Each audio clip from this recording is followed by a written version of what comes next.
बिस्मिल्लाहि वस्सलातु वस्सलामु अला रसूलिल्लाह खातिमुन नबिय्यीन व रहमतुल आलमीन। Systems approach to IR. International relations को स्टडी करते वक्त डिफरेंट अप्रोचेस बनाई गई है कि हर इंडिविजुअल स्टेट को हम स्टडी नहीं कर सकते। जो पॉलिटिकल साइंटिस्ट हैं उन्होंने दुनिया को स्टडी करने के लिए एक चीज का अंदाजा लगाना चाहा कि दुनिया में जो डिफरेंट पैटर्न्स हैं, पॉलिटिकल पैटर्न्स, पॉलिटिकल बिहेवियर जो है स्टेट के, जब उनकी सिमिलैरिटीज देखते हैं या उनकी कोई ग्रुप बंदी देखते हैं तो उसमें से एक नतीजा अखज करते हैं कि ये जो कंट्री दुनिया के हैं इस तरह बिहेव करते हैं, ऐसा स्टिमुलस हो तो उसको ऐसे रिस्पॉन्स करते हैं। जैसे मिसाल के तौर पर नेटो एक इदारा है। नेटो के दायरे में एक चीज है कि एक मुल्क पर हमला सारे मुल्कों पर हमला तस्वर किया जाएगा, उसका एक रूल है। तो लिहाजा जिस सिस्टम का नेटो हिस्सा है उसमें प्रिडिक्टेबिलिटी आ गई। प्रिडिक्ट कर सकते हैं कि भाई देखो ये नेटो के मेंबर है, किसी एक पर अटैक किया तो सब पर अटैक समझेगा, उसके बाद हम पर अटैक होगा, क्या हम इस सिचुएशन को बर्दाश्त कर सकते हैं? या मिसाल के तौर पर यूनिपोलर वर्ल्ड जब हुई सेकंड वर्ल्ड वॉर के बाद, तो सोवियत यूनियन तो खत्म हो गया और यूनाइटेड स्टेट्स अमर्ज कर गया। अब यूनिपोलर वर्ल्ड हो गई कि एक पोल के गिर्द उसके मुल्क जो थे क्लाइंट स्टेट्स इकट्ठी हो गई। अब ये जो यूनिपोलर ये सिस्टम बन गया, इस सिस्टम की खुसूसियत क्या थी कि जो यूएसए से टकराएगा उसकी नेशनल इंटरेस्ट के खिलाफ बात करेगा, ये उसको पनिश करता था, क्योंकि उसके मुकाबले में है ही कोई नहीं। यूनिपोलर हो गई वर्ल्ड। पहले तो कोल्ड वार थी ना, आधे मुल्क यूएसएसआर के साथ हैं, तो यूएसए कुछ किसी को कहता था तो वो सोवियत यूनियन के पास चले जाता था मुल्क। जब यूनिपोलर हो गया तो अब मैं सिस्टम बताता हूँ कैसे चलते हैं। तो वो क्या करता है कि ये मेरी बात नहीं मानता, वो कहता है इस पर सैंक्शन लगा दो, कोई मुल्क इसके साथ तिजारत न करे। America did it with Iran, अपनी यूनिपोलैरिटी का फायदा उठाया। इंटरनेशनल पॉलिटिक्स में देखना होता है कि दुनिया का पॉलिटिकल डायनामिक्स क्या है, कि यूनिपोलैरिटी एक सिस्टम है और इस सिस्टम के सर्टेन रूल्स हैं। ये किसी खास अंदाज से बिहेव करता है, पूरा सिस्टम बिहेव करता है, यानी सारे के सारे उसे ईरान के साथ ताल्लुकात तोड़ देते हैं। यूनिपोलैरिटी की बात करते हैं। बाइपोलैरिटी में ऐसे नहीं होता, मल्टीपोलैरिटी में ऐसा नहीं होता। ये जो यूनिपोलर एक सिस्टम अगर हो, इसको इस अंदाज से इंटरनेशनल पॉलिटिक्स को स्टडी करेंगे, इसको थ्योरी का नाम दे दिया कि ये सिस्टम्स की थ्योरी है, कि दुनिया के बेशुमार सिस्टम है। आज मैंने 4 सिस्टम डिस्कस करने हैं आपसे। अब ये चारों सिस्टम के तहत दुनिया को स्टडी करने का नाम सिस्टम थ्योरी है। 4 सिस्टम है, एक तो यूनिपोलर आज डिस्कस करना है, बाइपोलर करना है, मल्टीपोलर करना है, और एक इकोनॉमिक बेस्ड सिस्टम डिस्कस करना है। What is system theory? अब उसकी डेफिनेशन है, it is an attempt to understand IR as a set of observable understandable patterns between the actors. अब एक्टर्स क्या क्या हैं इसमें? स्टेट्स हैं और ऑर्गेनाइजेशंस हैं। इसमें इंटर गवर्नमेंटल ऑर्गेनाइजेशन है जैसे यूएनओ है, एनजीओज हैं, नॉन गवर्नमेंट ऑर्गेनाइजेशंस हैं, डिफरेंट प्रेशर ग्रुप्स हैं। ये सारे रियासतों पर और बैनुल-अक़वामी सियासत पर असरअंदाज होते हैं। इनको हम क्या कहते हैं यहाँ आईआर में? Actors. That are elements of the international system, different ways pattern in which the state act. जो स्टेट्स हैं ये मुख्तलिफ अंदाज से एक्ट करती हैं, उसमें उनकी नेशनल इंटरेस्ट भी मौजूद है, उनकी अपनी स्ट्रेंथ भी मौजूद है, वो कितनी ताकतवर है, कितनी कमजोर है। फिर सिस्टम क्या है? System is a collection of elements related to each other by some pattern of behavior and actions. यानी सिस्टम में मुख्तलिफ एक्टर्स एक खास पैटर्न के अंदाज में बिहेव करते हैं। Hence, system theory is the explanation of the observed pattern in international events by attributing those patterns to the characteristic of the international system. This system is used to predict the behavior of the state internationally. ये क्यों study किया जाता है कि हम फिर किसी system में किसी भी स्टेट के बारे में प्रेडिक्ट कर सकते हैं उसके बिहेवियर को। कि ये सिस्टम जैसे यूनिपोलर की मैंने बात की, इस तरह बाईपोलैरिटी में भी हम प्रेडिक्ट कर सकते थे कि अगर आपने रशियन इन्फ्लुएंस के किसी मुल्क को छेड़ा तो रशिया सामने आ जाएगा। ये प्रेडिक्टेबल था। यूएसएसआर मिसाल के तौर पर क्यूबा उसके साथ मिला हुआ था। अगर अमेरिका क्यूबा को कुछ कहता है तो फिर क्यूबा ने तो यूएसएसआर के पास जाना है। और दूसरा उसमें रिस्पांस क्या था कि अमेरिका ने मैक्सिको के साथ अच्छे तल्लुकात किए। ये मैं बाईपोलैरिटी की बात करता हूं कि कहीं मैक्सिको यूएसएसआर के इन्फ्लुएंस में ना चला जाए, इसलिए कि ये वह थर्ड वर्ल्ड कंट्री है जिसके बॉर्डर मेरे साथ मिलते हैं, वरना यूएसए के साथ तो किसी थर्ड वर्ल्ड कंट्री के बॉर्डर ही नहीं मिलते। नेफ्टा इसलिए उसने बनाया कि मैक्सिको को साथ रखो, और उसने कई इकोनॉमिकली बेनिफिट दी उसको, उससे काफी ट्रेड की कि कहीं सोवियत इन्फ्लुएंस में न चला जाए। अब क्या था, ये बाईपोलैरिटी के दौरान में सिस्टम का एक बिहेवियर था। और बाईपोलैरिटी जब थी उसमें हम भी सियाटो सेंट्रो और म्यूचुअल डिफेंस एग्रीमेंट में यूनाइटेड स्टेट के साथ गए। उसके बाद आता है underlying assumptions concerning the system theory, constraints taken for granted.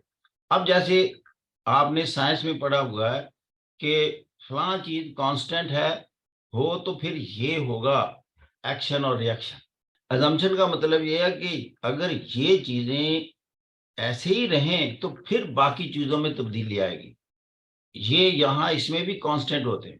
These are pattern behavior trends that can be observed in international events. Some states are hostile in behavior. अच्छा, अब इसमें ये है कि हम कहेंगे कि अगर ये हालात रहे तो फलां स्टेट ने एज ए होस्टाइल बिहेवियर करना है, उसने अपनी सरहदों को एक्सपेंड करना है। मिसाल के तौर पर जब सोवियत यूनियन, अब देखिए 1920 के बाद सोवियत यूनियन एक्सपैंड होना शुरू होता है। इसने सेंट्रल एशियन स्टेट पर कब्जा किया, बाल्टिक स्टेट्स पर किया।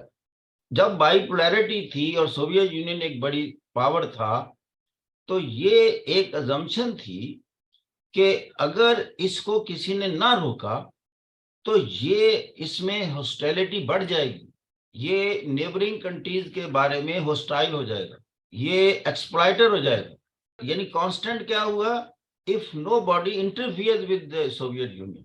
यानी अजम्पशन क्या हुई कि अगर अमेरिका ना रोके इसको, या इसको नेटो बना है वो ना रोके, तो इसने एक्सपैंड कर जाना है। जब इसने अफगानिस्तान में एंट्री की तो वही बात हुई, अमेरिका ने इसको रोका। वहां वो अफगानिस्तान में कब्जा जमा लेता अगर अमेरिका उसको ना रोकता।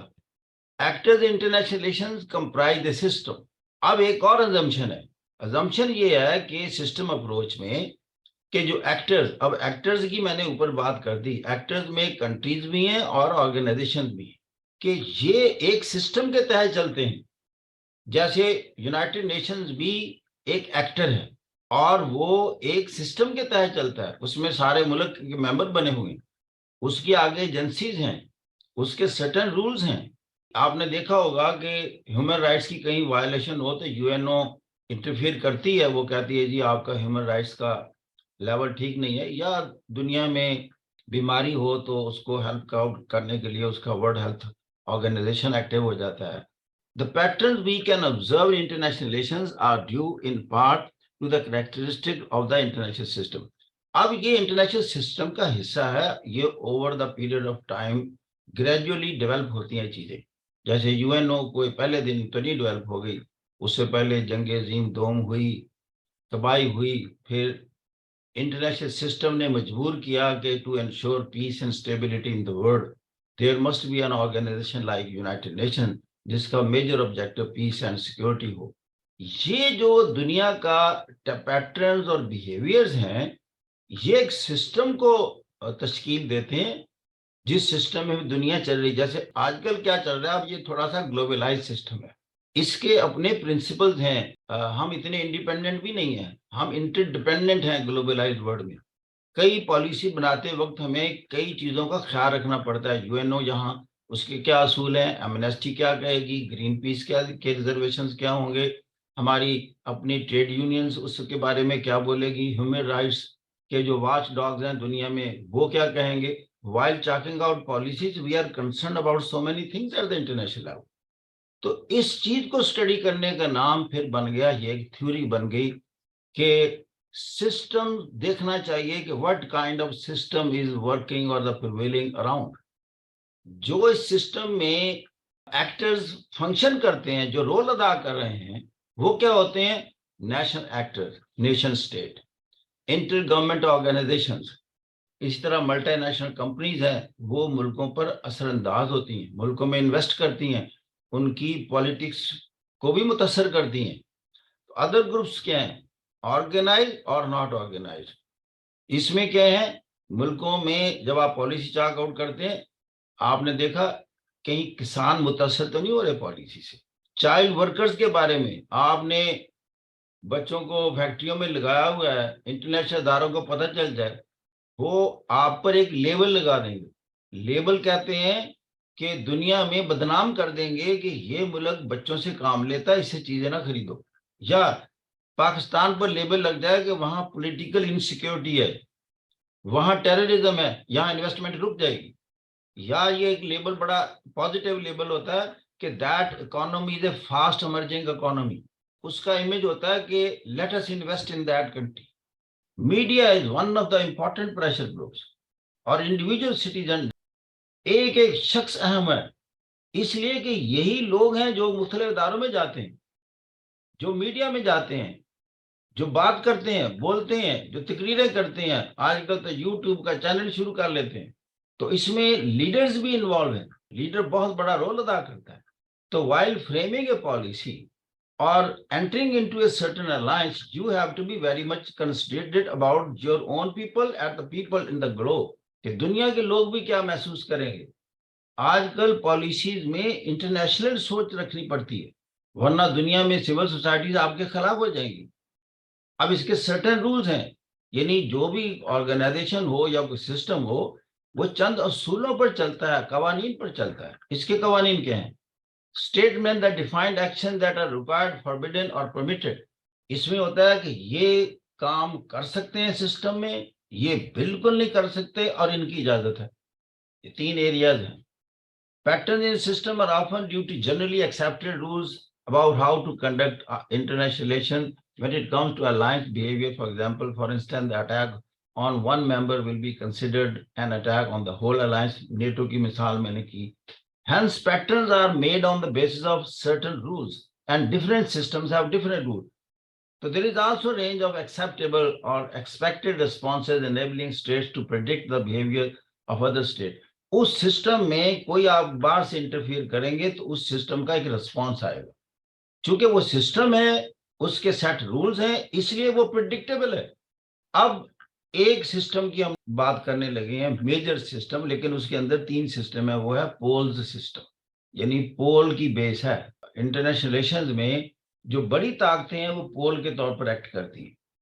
तो अगर एक ही ताकत हो दुनिया में, तो उसने सारी दुनिया के ममालिक को अपने साथ जोड़ना है और अपने रूल्स के तहत चलाना है। तो वो एक सिस्टम बन गया जिसमें एक बड़ी स्टेट के रूल चलने हैं, उसी की पॉलिसी चलनी है, उसी का सबको चलना है, बाकी सारी क्लाइंट स्टेट्स होंगी।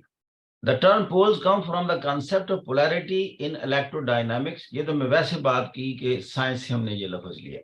अ system pole can be a single country USA, a single country with its client states, that may be USSR and the eastern allies, जिस तरह ये बाइपोलैरिटी की मैं बात कर रहा हूँ, और एक group of actors like NATO और यूरोपियन यूनियन। दुनिया में बेशुमार सिस्टम है, लेकिन हम उनको चार सिस्टम को डिस्कस करेंगे जो कि बड़े रेलेवेंट है। पहला हमने unipolar system. It occurs when one actor conquers all others or dominates them by institutional means or by hegemony.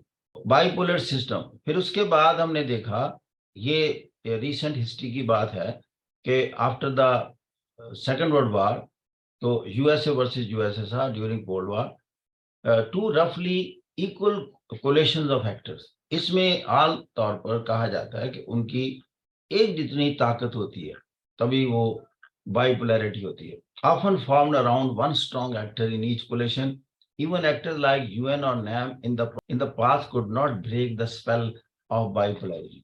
तो ये जो दूसरे ऑर्गेनाइजेशंस होते हैं, जो एक्टर, जिस दूसरे एक्टर, मिसाल तो यूनाइटेड नेशंस या नॉन अलाइंड मूवमेंट थी, ये इतने ताकतवर इनके सामने नहीं होते कि इस पर असरअंदाज हो सके। वही हुआ कि कोल्ड वार के दौरान यूएन वगैरह कोई अपना कोई इनमें ना कोई समझौता करा सकी, ना कोई रोल अदा कर सकी।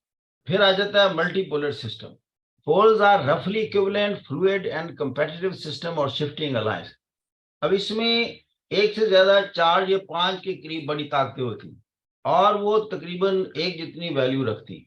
इसकी खसूसियत क्या होती है, ये फ्लूइड होती है और शिफ्टिंग अलायंस। फ्लूइड और शिफ्टिंग अलायंस का मतलब ये है कि इनके जो 4-5 मेंबर हैं उनके साथ जो क्लाइंट कंट्रीज हैं जो जुड़े हुए हैं, वो इतनी पाबंदियां नहीं उन पर होती, वो जब चाहे एक को छोड़कर दूसरे में चले जाएं। इसमें शिफ्टिंग अलायंस होता है और लोग अपनी नेशनल इंटरेस्ट को पेश नजर रखते हैं और देखते हैं कि इधर से निकल कर उधर चले जाते हैं। आजकल हम चूंकि मल्टीपोलैरिटी में दुनिया दाखिल हो रही है, अभी इसकी जिंदा मिसाल जो मैं दूंगा वो मैं मिडिल ईस्ट की दूंगा। आपने देखा कि ईरान और सऊदी अरेबिया, कतर, यूएई और टर्की, ये सारे के सारे, ईरान एक्सेप्ट ईरान, बाकी सारे प्रो यूएसए थे। लेकिन चाइना जब अमर्ज हुआ और बीआरआई के तौर पर और इसकी इन्वेस्टमेंट बढ़ गई, इसके पास पैसा आ गया, तो ये जो अमेरिका के एम्बिट में थे मुल्क, टर्की, सऊदी अरेबिया, यूएई, आपने देखा कि ये चाइना की तरफ टिल्ट हो गए। ये मैं मिसाल क्या दी, शिफ्टिंग अलायंस की और फ्लूइड की। इसमें वो सख्तियां नहीं रहती। अब अमेरिका इन पर पाबंदियां नहीं ज्यादा लगा सकता, इसलिए कि दुनिया मल्टीपोलैरिटी में जा रही है। क्योंकि इस वक्त सोवियत यूनियन तो नहीं है, लेकिन रशिया भी एक पावर है, फ्रांस भी एक पावर है, कई मामले में जर्मनी अपने आप को काफी सॉवरेन या इंडिपेंडेंट शो करता है। एक बड़ी मिसाल तो ये है, यूनिपोलैरिटी पर जब एक शौक लगा कि जब अमेरिका ने इराक पर हमला करना चाहा तो फ्रांस ने इनकार किया। फ्रांस ने क्यों इनकार किया? फ्रांस कहने लगा कि मैं उससे तेल लेता हूं, मेरे तेल के मायदे हैं, लिहाजा वो उसमें से नहीं दाखिल होगा। इट मीन यूनिपोलैरिटी खत्म हो गई।